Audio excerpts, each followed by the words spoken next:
결론부터 얘기하자면 솔직히 딱 하나밖에 없어요. 등기부등본만 잘 보면 돼요.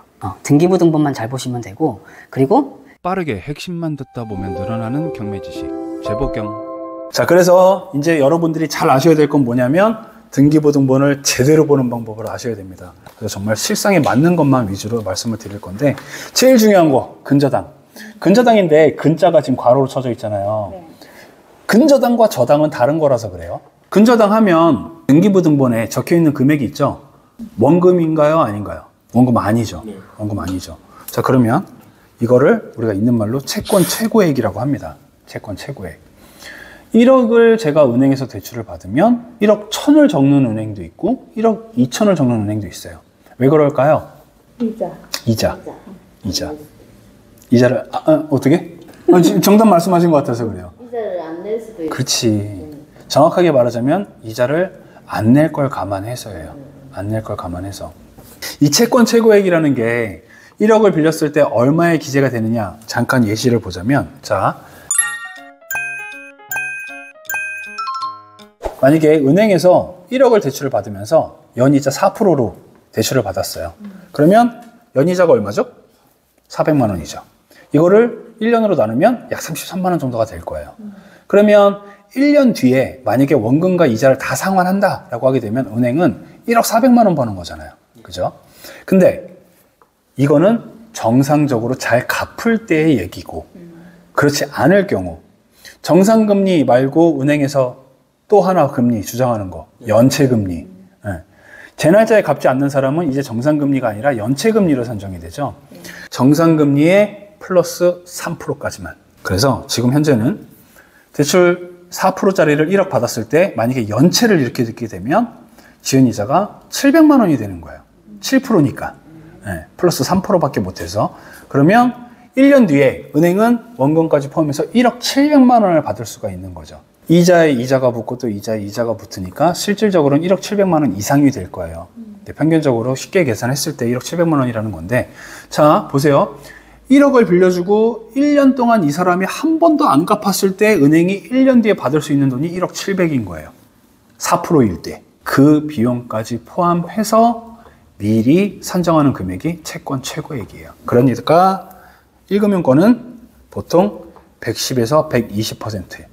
현재는 120%는 거의 없어요. 거의 없고, 그리고 2금융권은 120에서 130, 그 외금융권은 130에서 200%. 번외의 얘기긴 하지만 4금융이라고 얘기하시잖아요. 4금융. 1금융권 말고 2금융권 말고 4금융. 거기서 말하는 4금융은 숫자 4가 아닙니다. 숫자 4가 아니에요. 한글로 4예요. 외부 금융권들. 그래서 1, 2금융권이 아닌 건 다 4금융이에요. 다 제외금융들은 다 4금융이라고 보시면 됩니다. 근데 1금융권하고 2금융권하고 이렇게 차이가 나는 이유가 혹시 뭘까요? 신용에 따라. 신용에 따라. 사실 근저당의 이 채권 최고액은 신용도하고는 상관은 없어요. 네, 신용도하고는 상관없어요. 항상 똑같은 비율로 설정해요, 은행마다. 우리는 무조건 120%야, 우리는 무조건 130%야, 이렇게. 근데 1금융권은 110%, 이 뒤에 거 날려버리죠. 지금 상황과는 맞지 않으니까. 1금융권은 110%고 2금융권은 120%예요. 10% 차이가 나는 이유. 이자예요. 그쵸. 이자가 차이 나기 때문이에요. 그래서 금융권들이 이렇게 설정되어 있는 금액, 요거는 꼭 아셔야 되는데, 자, 나중에 이제 우리가 사건지를 하나하나 보다 보면, 예를 들어서 경매를 건 사람이 우리은행이에요. 우리은행이 경매를 걸어놨는데 채권 최고액이 1억 1000만 원이 적혀 있는 거예요. 자, 그러면 이거 원금 얼마다? 1억이다 라고 생각을 하셔야 돼요. 자, 그러면 우리은행이 1억을 빌려주고 연체이자가 발생을 하다 보니까 경매를 넣었단 말이에요. 그러면 일반적으로 경매 시장에 임하는 사람들은 우리은행이 뭐 얼마를 빌려주고 얘가 얼마를 가져가는지는 별로 자기하고는 상관이 없어. 내가 이 집을 얼마에 낙찰받는지가 중요한 거지. 그렇잖아요? 근데 여러분들은 그걸 초월하셔야 돼요. 왜? 이 채권 금액을 보고 이 집이 우리은행에서 1억 1000만 원 쓰고 들어올 수도 있어요. 은행도 똑같아요. 이거를 자기가 직접 사용 수익화할 수가 없어요. 그러니까 우리은행에서 자회사를 만들어서 낙찰을 받아버려요. 자기네가 직접 못하니까. 이게 내가 이 집을 낙찰을 받을 때 우리은행은 지금 원금 1억 때문에 연체이자 1000만 원을 못 받아서 경매를 넣었는데 이 집이 내가 좋다고 9천만 원을 써봤자 우리은행에서 1억 1000만 원 쓰고 들어오면 나는 절대 낙찰 못 받는다. 이런 게 근저당 안에서 다 답이 나와버려요. 근저당 안에서. 혹은 아까 우리 이제 농담식으로 이게 나왔던 거. 우리은행이 1억을 빌려줬는데 집값이 만약에 7천만 원까지 떨어졌어요. 우리은행은 원금 회수 못하죠. 은행에서 항상 유지해야 되는 비율이라는 게 있기 때문에 이런 상황이 만들어지면요. 이 1억짜리 채권을 빨리 누군가한테 팔려고 노력을 합니다. 누군가한테 팔려고. 그러면 이걸 만약에 제가 산다라고 가정을 해볼게요. 이게 지금 7천만 원짜리 집인데 1억을 제가 7천만 원을 사갖고 오면 제가 잘 사갖고 온 걸까요? 자, 제가 좀 어렵게 문제를 드린 것 같아요. 쉽게 다시 한번.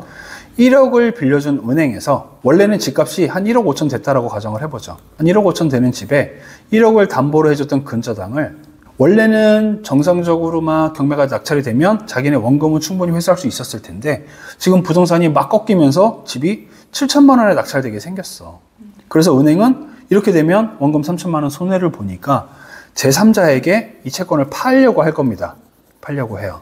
자, 저는 살게요. 근데 제가 제시를 해야 돼요. 그거 나한테 얼마에 팔아? 라고 가정을 해요. 그러면 제가 제시하는 금액 얼마가 좋을까요? 제가 이익을 보려면 쌀수록 좋죠? 그렇죠, 당연히. 저는 쌀수록 좋아요. 예를 들어서 이 1억짜리 근저당을 제가 5천만 원을 사갖고 왔다고 가정을 해볼게요. 우리은행이 그래, 그거라도 건지자라고 마인드로 저한테 5천만 원을 팔았어요. 전 그러면 이 집이 7천만 원에 낙찰이 되면 저한테는 얼마 남죠? 2천만 원이 남아요. 왜? 이 7천만 원이 누구 거야? 내 거잖아요. 7천만 원에 대한 권리가 1억이었는데 1억을 제가 사왔잖아요. 이게 근저당 적혀있는 금액을 보고 아, 요거는 내가 입찰을 할 게 아니라 채권자한테 전화해야 되겠다. 이게 경매예요. 1억짜리 집이니까 내가 조사해갖고 7천만 원에 써야지 안 된 말고 이거는 그냥 유튜브 방송에서나 할 수 있는 얘기인 거고요. 실제 경매는 이게 경매예요.